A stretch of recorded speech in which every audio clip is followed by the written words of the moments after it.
మనతో క్రిషాంక్ గారు ఉన్నారు. బీఆర్ఎస్ పార్టీ సీనియర్ నాయకులు. క్రిషాంక్ గారు, కాంగ్రెస్ పార్టీ మార్కు ప్రజాస్వామ్యం ఎన్నికలు ముగిసినప్పటి నుంచి మనం చూస్తున్నాం. ప్రతి చోట దౌర్జన్యమే, వాళ్ళు గెలిచిన చోట దౌర్జన్యమే, హంగ్ వచ్చిన చోట దౌర్జన్యమే, ప్రతిపక్షాలకు పూర్తి మెజారిటీ వచ్చిన చోట దౌర్జన్యమే. ఎందుకు ఈ రకంగా తయారైంది కాంగ్రెస్ పార్టీ? శైలేష్ గారు, ముందు ఒకవేళ మీరు ఫలితాల రోజును గమనిస్తే మొదట్లోనే ఉదయం సుమారు 10 గంటలకు చాలా క్లియర్గా మ్యాండేట్ వచ్చిన మున్సిపాలిటీలు తొర్రూర్, ఇబ్రాహీంపట్నం, క్యాతాన్పల్లి. ఉదయమే 10:30, సుమారు 10:10:30కు ఈ 3 మున్సిపాలిటీలు కాంగ్రెస్ ఓడిపోయింది, బీఆర్ఎస్ ఆ మున్సిపాలిటీలలో గెలిచింది అని వచ్చిన దాన్ని ఏ సంఖ్యలో అయితే, ఏ డిఫరెన్స్లో అయితే వచ్చిందో, ఇవాళ కాంగ్రెస్ కేవలం ఈగో, వాళ్ళకి ఈగో ఏంటిది అని అంటే, వాళ్ళు ఈ మున్సిపాలిటీల్లో ముఖ్యమంత్రి Revanth Reddy and PCC president Mahesh Kumar వీళ్ళిద్దరు కూడా 90% మున్సిపాలిటీలు గెలుచుకుంటాము అని చెప్పారు. 90%. వాళ్ళు సాధ్యం కానిది మేము సాధిస్తామని చెప్పినారు. సో దాన్ని నిజం చేసుకోవడం కోసం ఎన్ని అడ్డదారులు దొక్కానో అన్ని అడ్డదారులు దొక్కాను. సో ఆ 90% రాలేదు కాబట్టి వచ్చింది 39% కాబట్టి ఇవాళ దాన్ని ఏం చేస్తున్నారు అంటే, ఆ ఈగో సాటిస్ఫాక్షన్లో భాగంగా ప్రజల తీర్పుని కాకుండా భిన్నంగా ఇప్పుడు ఏం చేస్తున్నారు అంటే, జైల్లోకి పంపించి దాడులు చేసి హౌస్ అరెస్టులు చేపించి మొత్తం ఇండ్లకు పోలీసులు వెళ్ళిపోయి అసలు గంటనమో జైల్లో బోన్లు పెట్టినట్టు, ఆ బోన్లు పెట్టి బోన్లలో కౌన్సిలర్లను కూర్చోబెట్టి అక్కడి నుంచి వాళ్ళను ఓట్లు వేయించడం, ఇది మరీ పరిహాసం అయిపోయింది ప్రజాస్వామ్యం. నిజంగా అసలు చాలా దారుణం. ఏంటిది అంటే, హఫీజ్ ఫాతిమా గారు, ఆమె నేరుగా ఆమెనే వచ్చి నేను ఓటు వేయడానికి వచ్చినాను అని అంటే, లేదు లేదు మీరు కిడ్నాప్ అయినట్ట కదా అని తీసుకొని పోవడం. వస్తున్న మహిళను వారు చూస్తుంటాం, ఇవన్నీ మనం సినిమాల్లో చూస్తున్నాం. ప్రత్యేకించి రాష్ట్రాల పేరెక్కర్లేదు కానీ ఆ రాష్ట్రాల్లో మనం ప్రకాష్ జా తీసిన సినిమాలు కానివ్వండి, లేకపోతే ప్రియదర్శన్ తీసిన సినిమాలో కానివ్వండి, పేరు చెప్పడం కరెక్ట్ కాదు, ఎందుకంటే ఆ రాష్ట్రాలు బాగుపడుతున్నాయి. ఇప్పుడు అక్కడ ఇట్లాంటివి జరుగుతలేవు. అక్కడ జరుగుతున్నాయని మనం చెప్పుకున్న కథల్ని ఇప్పుడు తెలంగాణలో చెప్పుకునే దౌర్భాగ్య పరిస్థితి వచ్చింది. చాలా దారుణం. ఎందుకు అంటే, ఇప్పుడు వివేక్ గారు ఒక మంత్రిగా ఓటమిని అంగీకరించలేదు అని కనబడుతున్నది. ఎందుకంటే ఒక మేజర్ మ్యాండేట్ అదేంటంటే, సింగరేణి బొగ్గు కుంభకోణం అక్కడ జరిగింది కాబట్టి దాన్ని బిలీవ్ చేసిరు కాబట్టి క్యాతాన్పల్లి మున్సిపాలిటీలో అక్కడ కాంగ్రెస్ ఓడగొట్టినరు. కానీ వాళ్ళ బలవంతంగా ఏ విధంగా అయితే బాల్కసుమన్ గారిని జైలుకు పంపించి మరి నేను ఖచ్చితంగా క్యాతాన్పల్లి మున్సిపాలిటీని గెలుచుకుంటా అనేది అయితే ప్రయత్నం చేస్తున్నారో, ఎట్లా గెలుచుకుంటారండి వాళ్ళ? నంబర్ లేదు. ఇబ్రాహీంపట్నం, అసలు ఇబ్రాహీంపట్నం ఎంత డిఫరెన్స్ లో గెలిచింది బీఆర్ఎస్. అక్కడ మొత్తం వాళ్ళు 24 ఉంటే బీఆర్ఎస్ 13, కాంగ్రెస్ కు 8. అదే అంటే ఏ రకంగానూ కూడా లేదు. ఏ రకంగా స్కోప్, ఇండిపెండెంట్ల మద్దతు తీసుకున్నామన్న లేదు, పోనీ బీజేపీ మద్దతు తీసుకుందామన్నా కూడా లేదు. బీజేపీకి 2 ఉన్నాయి, ఇండిపెండెంట్ లో 1. మొత్తం కలుపుకుంటే వాళ్ళకు 11 అవుతున్నాయి, బీఆర్ఎస్ కు 13 ఉంటున్నాయి. ఈవెన్ తొర్రూరు చూసుకున్నా, జనగామ చూసుకున్నా అయితే ఒక ప్రెషరు, భయాందోళన వాతావరణం పెట్టి ఎలక్షన్ జరిగినప్పుడు ఇలాగే చేశారు. నామినేషన్లు వేస్తుంటే నామినేషన్లను పోయి క్యాండిడేట్లు పోయి వాళ్ళ నామినేషన్ అప్పుడు పోతూ ఉంటే అక్కడ ఆపేసుకొని వాళ్ళను నామినేషన్ వేయనీయకుండా సమయం గడుపు చేస్తుంటే, మళ్ళీ తర్వాత ఇవాళ ఇంతమంది అసలు ఒక వార్లాగా జోన్. నిజంగా శైలేష్ గారు, మీరు ఒకటి గమనించండి, తెలంగాణ రాష్ట్రంలో ఇవాళ క్రైమ్ పెరుగుతుంది, లా అండ్ ఆర్డర్ ఫెయిల్ అవుతుందంటే గిందుకే కావచ్చు. ఎందుకంటే పోలీసులందరూ ఇవాళ మున్సిపాలిటీల చుట్టూ, ప్రతిపక్ష నాయకులు బీఆర్ఎస్ నాయకులు ఇళ్ళ చుట్టూ ఉంటే నేరాన్ని, హత్యలని ఎవరు ఆపుతారు? వందల కొద్ది పోలీసులు, మాజీ ఎమ్మెల్యే. నమస్తే తెలంగాణలో ఫ్రంట్ పేజ్లో వచ్చిన ఫోటోను చూస్తే అది ఏ రాష్ట్రపతో, ఏ ప్రధానమంత్రో, ఏ అమెరికా ప్రెసిడెంట్ వస్తున్నప్పుడు బందోబస్తు ఏర్పాట్లను పరిశీలించడం కోసం అంత పోలీసులను దింపినట్టున్న ఫోటో ఉంది. అది ఇక్కడ ఒక మున్సిపాలిటీ ముందు ఎవరిని ఆపడానికి ఒక ఎమ్మెల్యేని, ఒక మాజీ ఎమ్మెల్యేని, అక్కడ క్యాతాన్పల్లిలో ఒక మాజీ ఎమ్మెల్యే బాల్కసుమన్ గారిని ఆపడానికి 500 మంది పోలీసులు, ఒక పల్లా రాజేశ్వర్ రెడ్డి గారిని ఆపడానికి 500 మొత్తం ఉమ్మడి జిల్లా పోలీసులు అందరినీ తీసుకొచ్చి, ఇంకా నన్ను అడిగితే అక్కడ ఉండే బెటాలియన్ పోలీసులను కూడా తీసుకుపోయి ఉంటారు. ఎగ్జాక్ట్లీ. అంటే అందుకే ఇవాళ వాళ్ళు వ్యవస్థ పూర్తిగా, ముఖ్యమంత్రి ఎవరో తెలుసు కదా, ముఖ్యమంత్రి గారే. సో ఇక మొత్తం ఇది ఏది చేసినా మొత్తానికి మున్సిపాలిటీల్లో ఆ శాతం అంత సీనే లేదు, ఇంపాసిబుల్. నాకు తెలిసి ఇంకొకటి ఏంటిదంటే, ఎక్కడైతే ఆల్రెడీ ఫామ్ అయిందో కూడా బీఆర్ఎస్, వీళ్ళు ఎట్లా డిస్టర్బ్ చేస్తుంటారంటే రేపు ఇక ఒక సంవత్సరం తర్వాత అయినా 6 నెలల తర్వాత అయినా ఐ థింక్ బీజేపీ వాళ్ళు అట్లాంటి ఏదో స్టేట్మెంట్ ఇచ్చినట్టే ఖచ్చితంగా కాంగ్రెస్ కూడా అదే చేస్తుంది. ప్రజల తీర్పు కాకుండా ఇవాళ ఏ విధంగా అయితే రుద్ది బలవంతంగా పోలీస్ వ్యవస్థను అడ్డం పెట్టుకొని ఇవాళ చేస్తున్నారో డెఫినెట్గా ఇవాళ ప్రతి ఒక్క అంశం ఈ కొన్ని రోజుల నుంచి ఒక్కరోజు కాదు బ్లాక్ డే ఇక ఈ మొత్తము అసలు ఈ ఎలక్షన్ అనేది ఒక పెద్ద జోక్గా మారిపోయిన పరిస్థితి. కిషన్ గారు ఏం సాధిస్తుంది కాంగ్రెస్ పార్టీ? రాహుల్ గాంధీ గారు చెప్పారు శైలేష్ గారు, ఎందుకంటే ఎలక్షన్ వ్యవస్థ మీద మాట్లాడే దేశవ్యాప్తంగా ప్రవచనాలు పలికేది రాహుల్ గాంధీ గారు. ఒకవేళ రాహుల్ గాంధీ ఇదే రకంగా ఈ వాపును చూసి ఆయన బలం అనుకుంటున్నాడంటే ఇక ఆయన దేశానికి ప్రధానమంత్రి కావడం అది కాని పని. ఎందుకంటే ఒక నిజమైన ప్రతిపక్ష నాయకుడు సొంతంగా తన బలమేందో తెలుసుకొని ఆ బలాన్ని అంచనా వేసుకొని వ్యూహాలను రచించేవాడే నిజమైన ప్రతిపక్ష నేత. కానీ వీళ్ళు చూపించే వాపుని బలం అనుకొని నాకు ఇంత బలం ఉందని చెప్పేసి దేశం మొత్తం ప్రచారం చేసుకుంటే దేశంలో నమ్మడానికి అంత సిద్ధంగా ఎవరు లేరు. ఎందుకంటే 2-3 లోక్సభ ఎలక్షన్లో నమ్మలేదు రాహుల్ గాంధీని. ఇట్లాంటివన్నీ ఇప్పుడు చేస్తే వచ్చే లోక్సభ ఎలక్షన్లు నమ్ముతారా? వాళ్ళ సీఎం ఆఫీస్లో మీడియా డైరెక్టర్ ఉన్నాడు ఆయన శ్రీరామ్ కర్రీ అని. ఏం చేసిర్రు అంటే దేశవ్యాప్తంగా మోసం చేసుకుంటూ రాజ్దీప్ సర్దేశాయ్ గారు ఢిల్లీలో కూర్చున్న వారికి ఆ నాయిడాలో ఉన్న వారికి ఇక్కడ ఏం జరుగుతుందో వారికి సమాచారం లేదు. సో క్లీన్ స్వీప్ చేసింది మొత్తం కాంగ్రెస్ పార్టీ, క్లీన్ స్వీప్ చేసింది మున్సిపాలిటీలో అని చెప్పి పాపం ట్వీట్లు వేయించుకున్నారు. మీకు గుర్తుంటుంది లోక్సభ ఎలక్షన్స్ అప్పుడు కాంగ్రెస్ పార్టీకి 99 సీట్లు వస్తే కాంగ్రెస్ పార్టీ సీనియర్ నాయకురాలు సుప్రియ శ్రీనాథ్ సెలబ్రేషన్ చేసుకుంటూ పోయింది. సో ఇప్పుడు దీన్ని కూడా స్వీప్ కాందాన్ని స్వీప్ అని రాయించుకొని మేము స్వీప్ చేసినామని చెప్పేసి సెలబ్రేట్ చేయించుకున్నాడు. 116 మున్సిపాలిటీల్లో 62 కాంగ్రెస్ గెలిస్తే దాన్ని క్లీన్ స్వీప్ ఎట్లా అంటారండి? ఎగ్జాక్ట్లీ. ఓటింగ్ పర్సెంటేజ్ బయటికి వచ్చినాయి ఎన్నికల కమిషన్. సరే వాళ్ళ పత్రికలు వాళ్ళకి సంబంధించిన కాంగ్రెస్ పత్రికలు ఎలక్షన్ కమిషన్ స్టాట్స్ రిలీజ్ చేసింది. మొత్తం స్టాట్స్ రిలీజ్ చేసినాక చాలా స్పష్టంగా బీఆర్ఎస్ పార్టీకి 32% వచ్చింది, కాంగ్రెస్ పార్టీకి 39% వచ్చింది. దానివల్ల క్లీన్ స్వీప్ అని చెప్పుకున్నారు. అక్కడికి ప్రజల మ్యాండేట్ వచ్చిన తర్వాత దాన్ని యాక్సెప్ట్ చేయవచ్చు కదా. యాక్సెప్ట్ చేసి మీరు చెప్పుకుంటున్నా నువ్వే నీతులు చెప్తావు దేశమంతా తిరిగి, నువ్వు ప్రజాపాలనకి ఇదే మోడల్ అని చెప్తావు, ప్రజాస్వామ్యానికి ఇదే మోడల్ అని చెప్తావు, రాజ్యాంగం సేవ్ డెమోక్రసీ అని చెప్తావు. I'm sorry mister Rahul Gandhi should realise that ఇక్కడ Revanth Reddy garu he's murdering constitution, he's murdering democracy. ఆయనకు అందుకే మాట్లాడడానికి నైతికత లేదు రాహుల్ గాంధీ గారు. ప్రొటెక్షన్ మనీ ముట్ట చెప్పినంత కాలం రాహుల్ గాంధీ నాకు తెలిసి రేవంత్ రెడ్డిని వీరుడు శూరుడు అనే పొగుడుతాడు. వెళ్తున్నారు కదా మళ్ళీ రేపో ఎల్లుండో ప్రొటెక్షన్ మనీ కావాలి కదా, మళ్ళీ కేరళ ఎన్నికల కోసం ఫండ్ కావాలి అని అంటే తమిళనాడు ఎన్నికలు కేరళ మంత్రి ఇంత తీసుకోనండి, ముఖ్యమంత్రి ఇంత తీసుకోనండి, మాకు మీ శాఖలకు వెళ్ళి ఇంత ఫండ్ కావాలి అని రేపు జరుగుతున్నది. ఎందుకంటే కుంభకోణాలు చేస్తున్నారు, ఆ కుంభకోణాల మీద విచారణ ఉండదు, వాళ్లకు పంపకాల వాటాల పంచాయతీలు అవుతాయి, తర్వాత ఢిల్లీకి పిలుచుకొని ఇంత రేటు కట్టి వీళ్ళకి ఇస్తారు. కానీ ఇవాళ ప్రజల అంశాలు కానివ్వండి, ఎన్నికల అజెండానే చూసినాం మనం. ప్రజల అంశాలు మాట్లాడింది బీఆర్ఎస్, మున్సిపాలిటీల పరిస్థితులు కానివ్వండి, ఎందుకు చెత్త కుప్పల గురించి రాలేదా? మున్సిపల్ మంత్రి కదా ఇవాళ ముఖ్యమంత్రి గారు, మున్సిపల్ మంత్రి కూడా కనీసం చెత్త కుప్పలు కూడా ఎత్తే పరిస్థితి లేదు. దోమలు ఒక పెద్ద మెనెస్గా మారినాయి. ఇవాళ ఈ రోడ్ రిపేర్లు లేవు. కాంగ్రెస్ పార్టీ ఎక్కడ కూడా ప్రజా సమస్యలను ప్రస్తావించలేదు.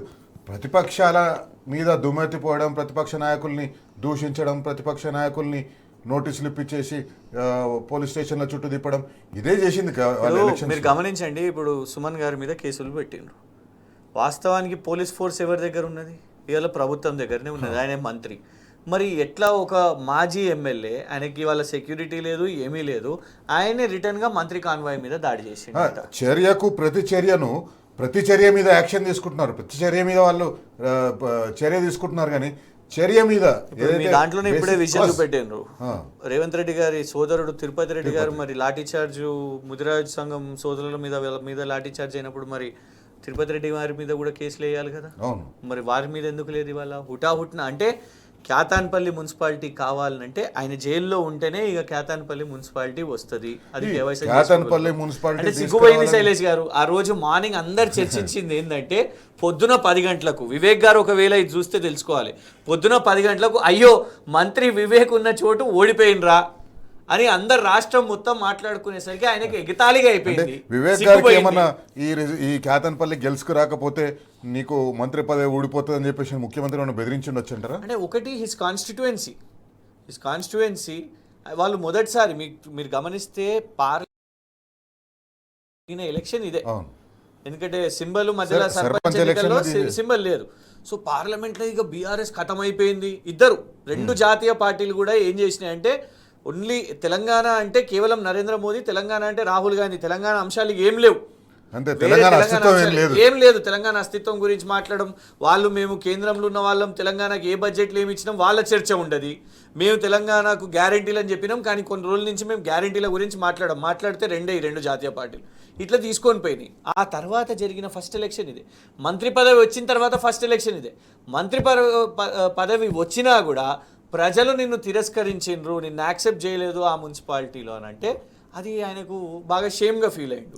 అందుకు ఇంత ఫోర్స్ పెట్టి ఇలా చూడండి, ఇలా రాష్ట్రంలో మొత్తం అందరం నిన్నటి నుంచి క్యాతాన్పల్లి మున్సిపాలిటీ ఫస్ట్ డే ఇబ్రాహీంపట్నం, మూడు రోజుల నుంచి క్యాతాన్పల్లి మున్సిపాలిటీ క్యాతాన్పల్లి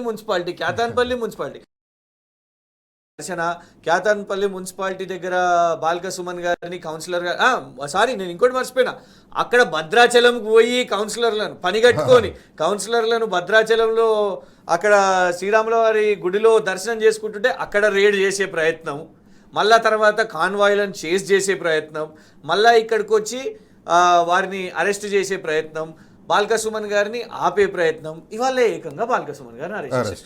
రాష్ట్రంలో రేవంత్ రెడ్డి గారి ప్రభుత్వానికి అండ్ వివేక్ గారికి మోస్ట్ ప్రయారిటీ ఇప్పుడు ఈ రాష్ట్రం మొత్తం క్యాతాన్పల్లి మున్సిపాలిటీ. ఏందండి ఇది?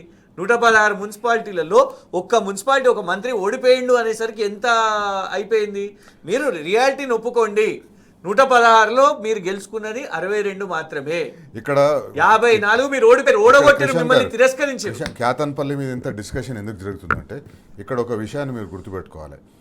రేవంత్ రెడ్డి వివేక్కు మంత్రి పదవి ఇవ్వడం ఇష్టం లేదు. మంత్రి పదవి చాలా రోజుల నుంచి అడుగుతుంటే కూడా పోస్ట్పోన్ చేస్తుంది. మంత్రి పదవుల లిస్టులో ఈయన డైరెక్ట్గా ఢిల్లీ పోయి ఢిల్లీలో రాహుల్ గాంధీని రాయ్బరేలీలో ఒక ఫ్యాక్టరీ పెడుతున్నా అని చెప్పేసి ఆ ఫౌండేషన్ స్టోన్ వేయించి ఆ ఫౌండేషన్ స్టోన్ వేయించిన దాంట్లో ఈయనతోటి మాట్లాడించుకొని అక్కడి నుంచి తీసుకొని వచ్చిండు. కాబట్టి ఖచ్చితంగా ఒక నేను బలంగా ఉన్నాను అని ప్రూవ్ చేయాలంటే ఈ రేవంత్ రెడ్డిని కన్విన్స్ చేయాలంటే ఆయన ఖచ్చితంగా మున్సిపాలిటీ గెలవాలి. కానీ ఒకటి, రేవంత్ రెడ్డి అంత అమాయకుడేం కాదు. అక్కడ ఓట్లు ఎన్ని వచ్చినాయి, వాస్తవానికి కాంగ్రెస్ పార్టీకి ఎన్ని వచ్చినాయి, కాంగ్రెస్ పార్టీకి వ్యతిరేకంగా ఎన్ని వచ్చినాయి, ఈ సంఖ్య రేవంత్ రెడ్డికి తెలుసు. నువ్వు ఎంత బలం ఉపయోగించి మున్సిపల్ చైర్పర్సన్ ఇవన్నీ పెట్టుకున్నా ప్రజల్లో ఉన్న బలాన్ని మార్చలేవు కదా. మార్చడం కాదు, ఇన్ఫాక్ట్ బూమరాంగ్ అవుతుంది. నేనైతే ఇది ఏమంటున్నాను అంటే it's a comeback for Balka Suman గారు. It's a comeback. 2 సంవత్సరాల్లోనే మంత్రి ఇంత షాక్ అయిపోయి మాజీ ఎమ్మెల్యే గారిని జైలుకు పంపిస్తున్నాడు అన్నట్టు. ఏంది వారు ఏం చేశారు ఇప్పుడు చెప్పండి. ఇప్పుడు రాష్ట్ర ప్రజలకు అర్థమైపోతుంది, చెన్నూరు ప్రజలకు అర్థమైపోతుంది బాల్క సుమన్ గారు ఇప్పుడు జైలుకి ఎందుకు పోతున్నారు. ఏమైనా నేరం చేసిర్రా, ఏమైనా క్రైమ్ చేసిర్రా, లేకుంటే వివేక్ గారు లాగా ఆ సాలమన్ ఐలాండ్స్లో ఏమైనా ఫండ్స్ ఉన్నాయా, అట్లాంటివి ఏమైనా ఈడీ రేడ్స్ ఏమైనా అయినాయా? కాదు.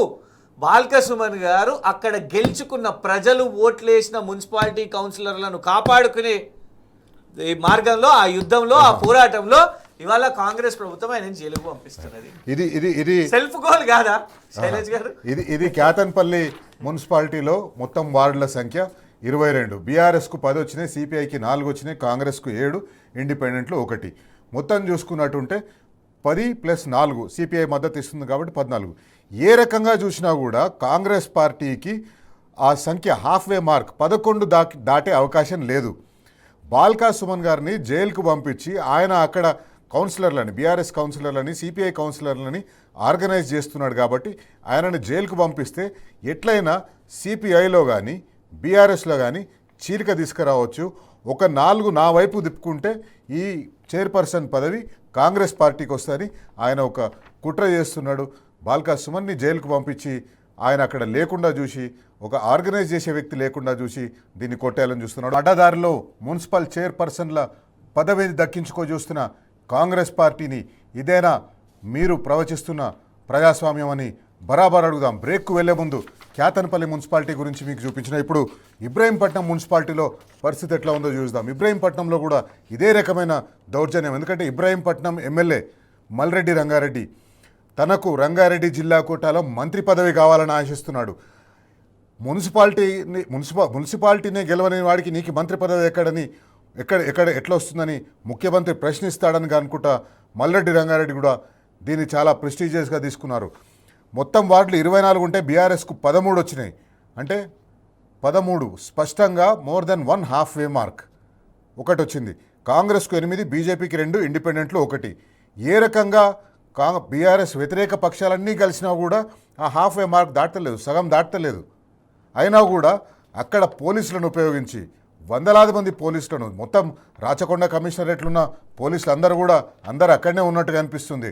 హైదరాబాద్లో లా అండ్ ఆర్డర్ని, రాచకొండ పోలీస్ కమిషనరేట్ పరిధిలో లా అండ్ ఆర్డర్ని పక్కన పెట్టించేసి అక్కడ పోయి కాంగ్రెస్ పార్టీకి సంబంధించిన మున్సిపల్ చైర్పర్సన్ని గెలిపించాలి, దీని మీదనే పనిచేస్తున్నట్టు కనిపిస్తుంది మొత్తం పోలీసు వ్యవస్థ, రాచకొండ పోలీసు వ్యవస్థ.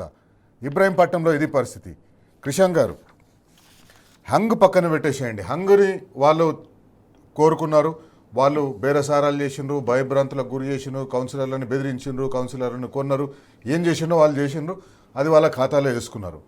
కానీ ఈ 2, 3, 4 మున్సిపాలిటీలు కూడా ఇంత రాద్ధాంతం ఎందుకు చేస్తున్నారు దాని మీద? ఒకటి క్యాతన్పల్లి మున్సిపాలిటీ, జస్ట్ మనం అది కంక్లూడ్ చేసుకుంటే గమనించండి, అది ప్రీపోల్ అలయన్స్. అవును, బహిరంగంగా సిపిఐ వాళ్ళు ప్రెస్ మీట్ పెట్టి సింగరేణి బొగ్గు కుంభకోణం జరుగుతున్నది కాబట్టి డైరెక్ట్గా సీఎం రేవంత్ గారు వారి బావమరిది గారికి కాంట్రాక్ట్లు ఇస్తున్నారు కాబట్టి దీనికి వ్యతిరేకంగా మేము సింగరేణిని కాపాడుకోవడానికి ఈ కాంగ్రెస్ ప్రభుత్వం మిస్అప్రాప్రియేషన్ ఆఫ్ ఫండ్స్, నిధులను దారి మళ్లిస్తున్నది, సింగరేణి నిధులను కార్మికులకు కాకుండా వాళ్ళ లగ్జరీస్ కోసం వాడుకుంటున్నది అనే దాన్ని ఈ ఎలక్షన్కి అజెండాగా తీసుకొని వాళ్ళు పొత్తులోకి వచ్చారు. కలిసి పోటీ చేసినాక ఆ నంబర్స్ వచ్చినాయి. అది నంబర్ 1. నంబర్ 2, ఇబ్రాహీంపట్నం గురించి కూడా మీరు చూడండి. ఇబ్రాహీంపట్నంలో 14, ఒకటేమో ఇప్పుడు ఆ యాదగిరి అనే బీఆర్ఎస్ పార్టీ ఖండువా నుంచి బీఆర్ఎస్ పార్టీ నుంచి పోటీ చేసి గెలిచిన వ్యక్తిని ఇప్పుడు వాళ్ళు ఏమని చెప్తున్నారు, కాదు అనేసి వాళ్ళు చెప్తున్నారు. అయినా కూడా నంబర్స్ లేవు కదా. మీరు బీజేపీని తీసుకున్నా, మీరు ఇండిపెండెంట్ని తీసుకున్నా, మీరు అయినా కూడా 2-3 తగ్గే ఉంటారు. వాళ్ళకి 8 వచ్చినాయి. 8, 2, 10, 1, 11, ఈ బీఆర్ఎస్ ఒకరు పోతే 12 అవుతాయి. అయితే అక్కడ ఏమంటారంటే 12 ఈక్వల్ అవుతాయి. అప్పుడు ఈక్వల్ అయినప్పుడు ఎక్స్ అఫీషియో వాళ్ళ ఎమ్మెల్యే ఉంటారు కాబట్టి ఎక్స్ అఫీషియో సభ్యుడితోటి మనం గెలవచ్చు అనే ప్రయత్నం చేస్తున్నట్టు కనిపిస్తుంది. అంటే బీజేపీతో కూడా చేసుకోవడానికి ఓకే ఉన్నారు అన్నట్టు. చూడు, ఇప్పుడు వాళ్ళకు వాళ్ళ అనుకున్నది సాధించడం కోసం బీజేపీ తోటైంది. రేపు పొద్దున ఐఎస్ఐ వాళ్ళు ఎవరినన్నా ఇక్కడ పెట్టిన బహిష్కృత వాళ్ళు ఎవరైనా గెలిచిన సంస్థ వాళ్ళు ఎవరైనా గెలిచినా కూడా వాళ్ళతో కూడా కలవడానికి సిద్ధంగా ఉంటారు. దాంట్లో వేరే అనుమానమే అక్కర్లేదు మీకు. అంటే ఎంత అనైతికంగా ఉందో చూడండి శైలేష్ గారు. మనం స్టార్టింగ్లోనే అనుకున్నట్టు రాష్ట్రంలోనే చాలా క్లియర్ మ్యాండేట్ వచ్చిన మున్సిపాలిటీల్లో ఇబ్రాహీంపట్నము, క్యాతన్పల్లి ఎర్లీ మార్నింగ్ రిజల్ట్స్, ఆ రోజు కౌంటింగ్ స్టార్ట్ అవ్వగానే ఫస్ట్ వచ్చిన రిజల్ట్స్ని వాళ్ళ వల్ల పూర్తిగా ఒత్తిడితోని అవన్నీ కూడా చేస్తున్నారు అని అంటే అసలు దానికి రీజనే లేదు దట్ ఇబ్రాహీంపట్నం ఇంత డిలే చేయడానికి.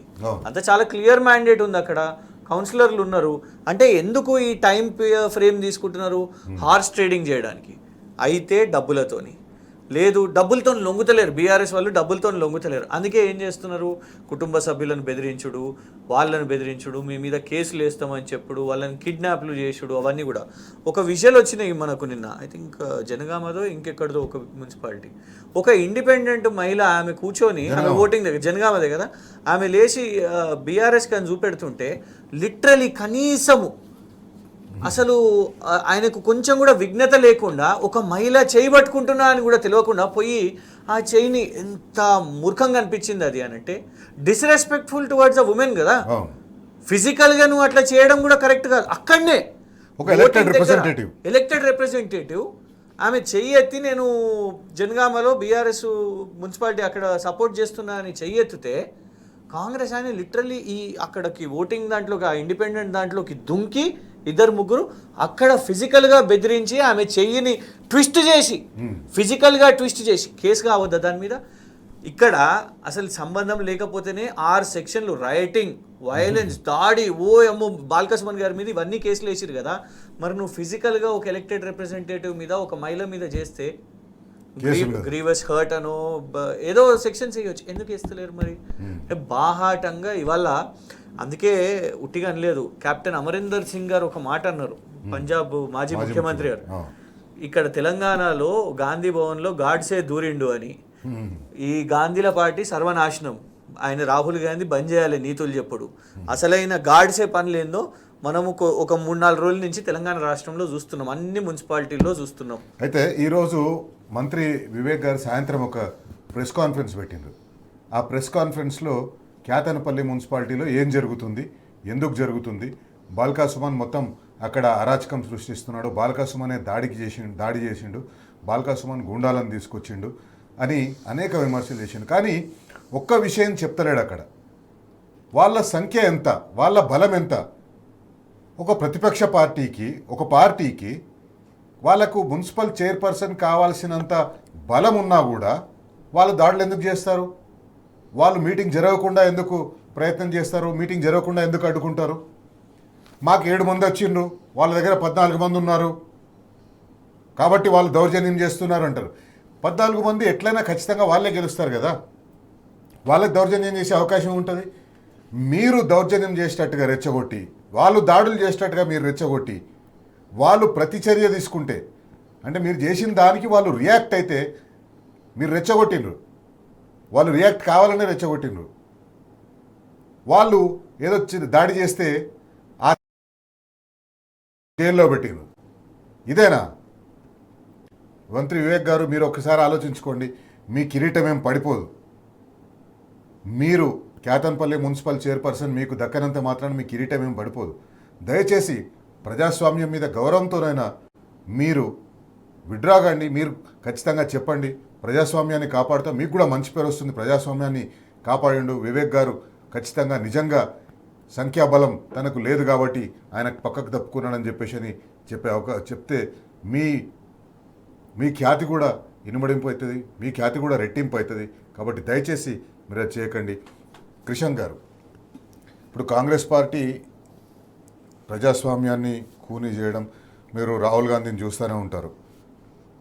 రాజ్యాంగం బుక్ పట్టుకుని తిరుగుతారు. I don't think he has red the రాజ్యాంగం. ఒకసారి ఎవరైనా ఖచ్చితంగా దొరికితే మీరు ఒకసారి ప్రియాంబుల్ చూడకుండా చెప్పండి అని రాజీవ్ గాంధీని అడగాలి. నాకు తెలిసి భారతదేశంలో ఒక సీరియస్ పాలిటీషియన్ అనే వాడికి ప్రియాంబుల్ అనేది నోటికి వస్తుంది. కానీ నాకు తెలిసి రాహుల్ గాంధీకి అది వచ్చినట్టు కూడా కాదు. ఎవరో పిఆర్ మేనేజర్ చెప్పింటాడు, మీరు ఈ పని చేయండి, ఈ పని చేయడం వల్ల మీకు వస్తుందని చెప్పేసి. కానీ వాస్తవంగా గ్రౌండ్లో జరుగుతుంది దానికి కంప్లీట్లీ ఆపోజిట్. చలో నేనే చెప్తాను. ఇప్పుడు సావరెన్ డెమోక్రటిక్ రిపబ్లిక్ అనేది అక్కడ క్లియర్గా ఆయన వైలేటే చేస్తున్నాడు కదా. ఇప్పుడు సావరెంటీ ఏంటిది? సావరెంటీ ఎవరు కాపాడుకోవాలి? బ్యూరోక్రాటిక్ అడ్మినిస్ట్రేషన్స్ కాపాడాలి. పోలీస్ డిపార్ట్మెంట్ ఎట్లా మిస్యూజ్ చేస్తున్నారండి మీరు ఇవాళ? చాలా క్లియర్. డెమోక్రటిక్ ఈ ఎలక్షన్లు ఎవరు పాల్గొన్నారు? This was a direct election.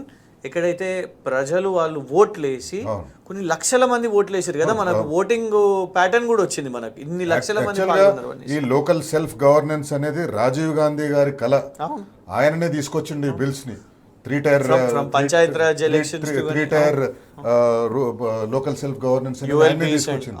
ఆయన తీసుకొచ్చిన ప్రజాస్వామ్యాన్ని, ఆయన తీసుకొచ్చిన చట్టాలని, వాటినే వీళ్ళు మంటలు వేసేస్తున్నారు. ఎగ్జాక్ట్లీ. సో ఇవాళ మీరు ప్రియాంబుల్ గురించి ఎత్తినారు కాబట్టి మీరు డెమోక్రసీలో ప్రజలు నిర్ణయించిన రిజల్ట్ని, మ్యాండేట్ని మీరు కాదని అంటున్నారు.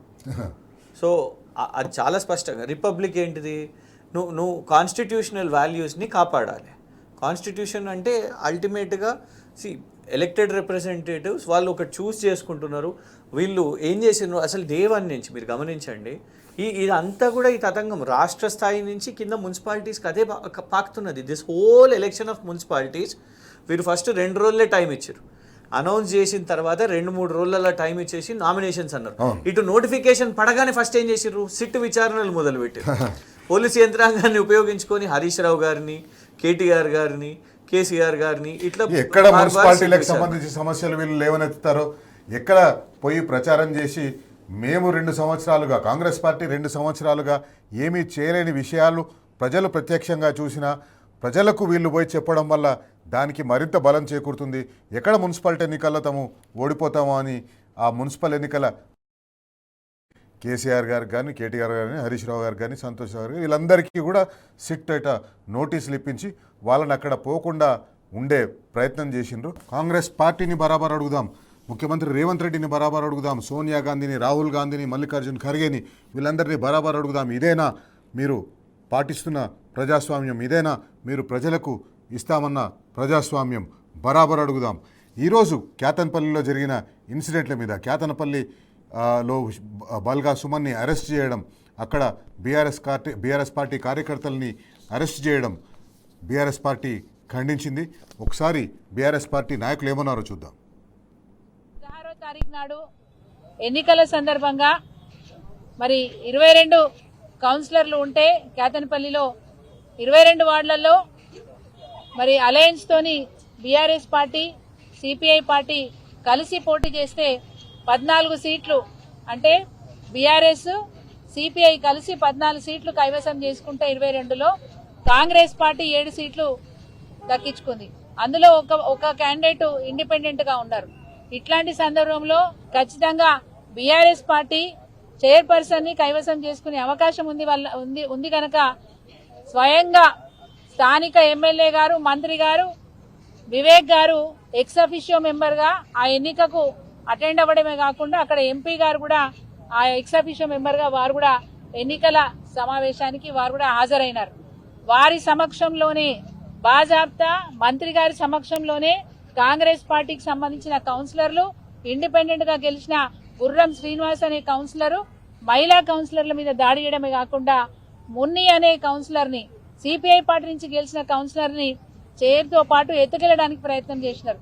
వారిని ఎత్తుకెళ్తా ఉంటే ఇక్కడున్న మా మహిళా కౌన్సిలర్లు అడ్డుకోవడానికి అడ్డంగా నిలబడి అన్న ఇది పద్ధతి కాదు, ఇది మంచిది కాదని చెప్పి వాళ్ళు అక్కడ ఎలక్షన్ ఆఫీసర్ గా ఉన్న తహసీల్దార్ ని వేడుకుంటూ మంత్రి గారిని కూడా, మంత్రి గారు మీ ముందరే కుర్చీలు విరగొడతా ఉన్నారు, మీ ముందరే మమ్మల్ని నెట్టేస్తా ఉన్నారు, మమ్మల్ని కొడతా ఉన్నారు, మీరు చెప్తే వాళ్ళు ఆగరా చెప్పండి అని వేడుకుంటే కూడా, చేతులు జోడించి వేడుకుంటే కూడా ఆయన మంత్రి గారు చేతులు కట్టుకొని కూర్చున్నారంట. కానీ వీళ్ళ మీద దాడి జరుగుతా ఉంటే, మహిళా కౌన్సిలర్ల మీద దాడి జరుగుతా ఉంటే పట్టించుకున్న పాపాన పోలేదు. ఇంత అన్యాయంగా అరాచకాన్ని సృష్టిస్తున్న కాంగ్రెస్ పార్టీ ఏం కోరుకుంటుందో అర్థం కాని పరిస్థితి.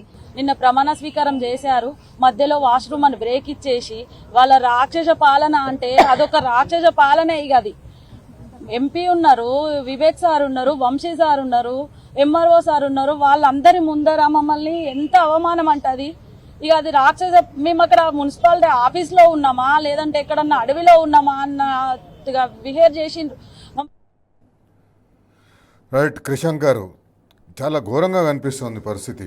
ఒక్క కేతనపల్లి మున్సిపాలిటీ చాలా చిన్న మున్సిపాలిటీ, నాకు తెలిసి అది ఒక మేజర్ గ్రామ పంచాయతీగా ఉన్న ఇప్పుడు కొత్తగా అయిన మున్సిపాలిటీ.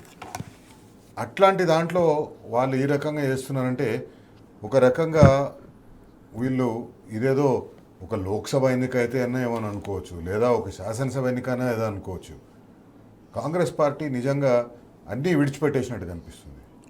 అంటే కాంగ్రెస్ పార్టీ ఒకటి ఏంటిదంటే యాంటీ గవర్నమెంట్ ఓటు మొన్న ఆ 3 ప్యాటర్న్ కనబడ్డది కాబట్టే దాన్ని ఎట్లా తుడిపేసుకుందాము, ఎట్లా కవరప్ చేసుకుందాము అనే ఒక ప్రయత్నంలో ఉన్నది. ఓటింగ్ లో చాలా స్పష్టంగా కనబడుతుంది anti Congress government. Municipal chairperson దక్కించుకోగలుగుతారు. మీకు 90, 91, 100 లేకపోతే 116 మున్సిపల్ చైర్పర్సన్లు వచ్చినా కానీ వార్డులలో వేసిన ఓట్స్ అయితే చేంజ్ చేయలేరు కదా, ఓటింగ్ పర్సెంటేజ్ జనాలు చేంజ్ చేయలేరు.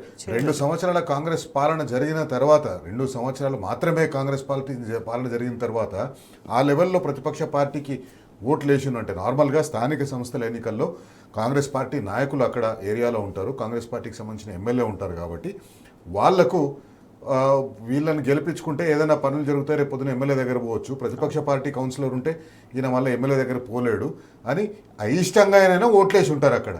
కానీ మెజారిటీ స్థానంలో దాదాపు 32% మంది దాన్ని ఏది పట్టించుకోకుండా మీతో మాకు పని లేదు, మీతో మాకు పని వద్దు అన్నట్టుగా ఓట్లేసినట్టుగా. 3 సంవత్సరాలు ఇంకా కాంగ్రెస్ ప్రభుత్వం ఉందని తెలుసు, అందరికి తెలుసు.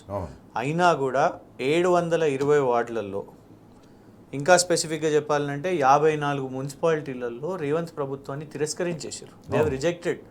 నువ్వు 3 సంవత్సరాలు ఉన్నా, నువ్వు పోలీసులను పంపించినా మేము నీకు భయపడం, మాకు ఆ భయం లేదు, మేము నీ ప్రభుత్వాన్ని తిరస్కరిస్తున్నాం, నువ్వు హామీలు ఇవ్వలేదు, నువ్వు ఇచ్చిన గ్యారంటీలు అమల్లో లేవు. కానీ ఒక క్రూషియల్ క్వశ్చన్ ఏంటిది అని అంటే, ఇవాళ రాష్ట్రంలో ఉన్న వాళ్ళందరూ కూడా ఆలోచించాలి. చట్టం అందరికీ సరి సమానంగా ఉండాలి, రూల్ ఆఫ్ లా అనేది సరి సమానంగా ఉండాలి. ఇవాళ బాల్క సుమన్ గారు కౌన్సిలర్లను కాపాడుకోవడానికి, ప్రజలు ఓట్లేసి గెలిపించిన ప్రజాప్రతినిధులను కాపాడుకోవడానికి రావద్దు. అదే, కానీ జగ్గారెడ్డి గారని కాంగ్రెస్ వర్కింగ్ ప్రెసిడెంట్ నిలబడి ఏ బూతులు పోలీసులను తిట్టినరో, ఇన్స్పెక్టర్లను, కానిస్టేబుల్లను, హోంగార్డులను తిడితే ఇవాళటి వరకు ఏమైనా చర్య అయిందా? ఇవాళటి వరకు ఏమైనా కనీసం ఎఫ్ఐఆర్ అని అయిందా? ఇవాళ ప్రజాప్రతినిధులను కాపాడుకునే బాల్క సుమన్ గారిని మీరు జైలుకు తరలిస్తున్నారు కదా.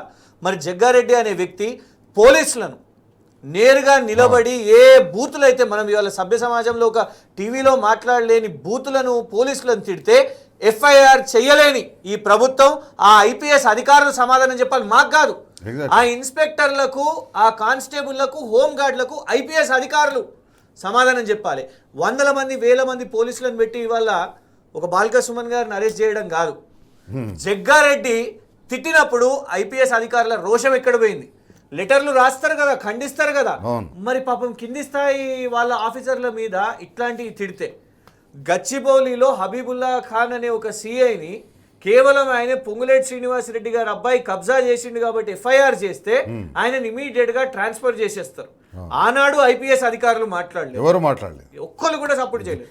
పోలీస్ అధికారుల సంఘం ఒకటి ఉంటుంది, సబ్ ఇన్స్పెక్టర్, కానిస్టేబుల్, ఆ లెవెల్ వాళ్ళకి, వాళ్ళు కూడా ఒక్కరు కూడా నోరి ఇవాళకి 7 రోజులైంది జగ్గారెడ్డి మాట్లాడిన మాటలు ఈ రాష్ట్రం చూసింది. యాక్షన్ వదిలేయండి, కనీసం ఎఫ్ఐఆర్ కూడా చేయలేదు జగ్గారెడ్డికి వ్యతిరేకంగా. ఇక్కడనే అర్థమవుతున్నది వాళ్ళ ఏం చేస్తున్నారో. మేమేం చేసినామండి, వాళ్ళ బాల్క సుమన్ గారు అక్కడ ఉన్న పోలీసులతో కూడా మిస్బిహేవ్ చేయలేదు. ఎందుకంటే హీ నోజ్, ఆయన డైరెక్ట్గా ఇవాళ ఆయన యుద్ధం ఎవరి మీద జరుగుతుంది? మంత్రి మీద జరుగుతుంది. మంత్రి సిగ్గుపోయింది కాబట్టి, మంత్రి ఎలక్షన్ ఓడిపోయాడు, మంత్రి అయిన తర్వాత మొదటిసారి ఎలక్షన్ ఓడిపోయాడు కాబట్టి ఇవాళ నేరుగా సుమన్ గారు అక్కడ క్యాతాన్పల్లి మున్సిపాలిటీలో, ఎక్కడ భద్రాచలంలో వీళ్ళని కిడ్నాప్ చేయడానికి వస్తే ఆడికెళ్ళి మొత్తం వాహనాలను పెట్టి ఎక్కడికక్కడ బీఆర్ఎస్ కార్యకర్తలు, శ్రేణులు, ప్రజలు అందరు కాపాడుకొని తీసుకొని వచ్చారు. అంత వ్యవస్థ ఇవాళ పోరాటం చేస్తే ఇవాళ ఆయన జైలుకు పంపించి, ఇవాళ ఏందన్నట్టు జైలుకు పంపిస్తే ఇక్కడ ఓటింగ్ ఏదో సాఫీగా చేస్తాము అనేసి దీన్ని 4 days డిలే చేశారు ఈ డ్రామాని. మీరు అన్నట్టు ఒక్క క్యాతాన్పల్లి మున్సిపాలిటీని ఒక పర్సనల్గా తీసుకున్నట్టుంది వివేక్ గారు బాల్క సుమన్ పట్ల. ఎందుకంటే 2014లో లోక్సభ ఎన్నికల్లో ఆయన ఓడగొట్టిండు. Visakha industries, V6 news channel, V6 cements, నేను చెప్పినట్టు సాల్మన్ ఐలాండ్స్, ఇన్ని కోట్ల ఆస్తి, అంత పెద్ద దళిత దొర బాల్క సుమన్ గారి చేతిలో ఓడిపోయినరు అనే ఈగో ఆయనకు అది ఎఫెక్ట్ అయింది. ఆ తర్వాత చాలా గ్యాప్ కూడా వచ్చింది. ఆ తర్వాత భారతీయ జనతా పార్టీకి కూడా వెళ్ళిండ్రు, మళ్ళీ భారతీయ జనతా పార్టీ నుంచి మళ్ళీ కాంగ్రెస్కి వచ్చిండ్రు. సో ఇవాళ ఏంటంటే ఇక సరే ఏదో పాపం నమ్మి అక్కడ ఓట్లు వేసిర్రు. కానీ 2 సంవత్సరాల్లో అర్థమైపోయింది ఇది మొత్తం అంతా కార్పొరేట్ స్టైలే అన్నట్టు. సో ఇవాళ మీరు ప్రెస్ మీట్ అన్నారు, ప్రెస్ మీట్లో కూడా ఎవరిని వాళ్ళ అబ్బాయిని పెట్టుకొని 2 తండ్రి కొడుకులు వాళ్ళు కలిసి ప్రెస్ మీట్ పెట్టి మొత్తం కూడా అక్కడ ఉన్న పోలీసు వాళ్లకు ఆదేశాలు ఇచ్చిండ్రు. కానీ ఒకటేంటంటే ఉద్యమాల నుంచి వచ్చిన బాల్క సుమన్ గారు వారు ఇలాంటి కేసులు ఎన్నో చూసిరు, జైలు ఎప్పుడో చూసిరు, తెలంగాణ ఉద్యమంలోనే చూసిరు. సో ఇవాళ అక్కడ స్థానిక నాయకుల కోసం పోరాడుతున్నప్పుడు ఇవాళ జైలుకు పంపిస్తే వారు బెదిరే వాళ్ళు కాదు. వివేక్ గారు ఒకటి మా అంటే ఇంత ప్రెషర్ పెడితే లెటస్ ప్రియంప్ట్, హోప్ఫుల్లీ అది కాదు, సాధ్యం కాదు, కానీ బెదిరించి భయపెట్టి మనం రేపో ఎల్లుండో చూస్తాం. క్యాతాన్పల్లి మున్సిపాలిటీలో జైల్లో పెట్టి మరి ఇవాళ గెలుచుకునే పరిస్థితి వస్తే ప్రజలు మాత్రం దీన్ని ఇష్టపడరు, అలాంటి రిజల్ట్ ఇష్టపడరు. మీరు ఒక అపీల్ ఆల్రెడీ పెట్టిర్రు, ఆయనకు సోయి కొంచెమన్నా ఎథిక్స్ ఏమన్నా ఉంటే వివేక్ గారు ఇప్పటికైనా ఈ డ్రాప్ చేయాలి, ప్రశాంతమైన వాతావరణం ఉంటే మంచిది అని భావిస్తున్నాం. థ్యాంక్ యూ క్రిషాంక్ గారు ఈ షోలో పాల్గొన్నందుకు. ఇప్పటికైనా కాంగ్రెస్ పార్టీని రిక్వెస్ట్ చేస్తున్నాం, మంత్రి వివేక్ గారిని రిక్వెస్ట్ చేస్తున్నాం, ఇక చాలించండి. ప్రజాస్వామ్యాన్ని ఈ రకంగా అవమానపరచడం, ఈ రకంగా ప్రజాస్వామ్యాన్ని కూని చేయడం ఇక చాలించండి. ఎందుకంటే 1-2 మున్సిపాలిటీల వల్ల మీకు వచ్చేదేం లేదు, కానీ ప్రజలకు ప్రజాస్వామ్యం మీద నమ్మకం పోయే పరిస్థితి ఏర్పడుతుంది. దయచేసి చాలించండి. టీ న్యూస్ తరఫున, తెలంగాణ ప్రజల తరఫున మిమ్మల్ని అడుగుతున్నాం, చాలించండి. ఇది ఇవాల్టి బరాబర్ అడుగుదాం. ఈ కార్యక్రమాన్ని టీ న్యూస్ డిజిటల్ ప్లాట్ఫామ్స్లో మీరు చూడొచ్చు, యూట్యూబ్, ఫేస్బుక్, ఇన్స్టాగ్రామ్, ఎక్స్లో చూడొచ్చు. శైలేష్ రెడ్డి స్పీక్స్ అనే ఎక్స్ హ్యాండిల్లో కూడా ఈ కార్యక్రమానికి సంబంధించిన హైలైట్స్ మీరు చూడొచ్చు.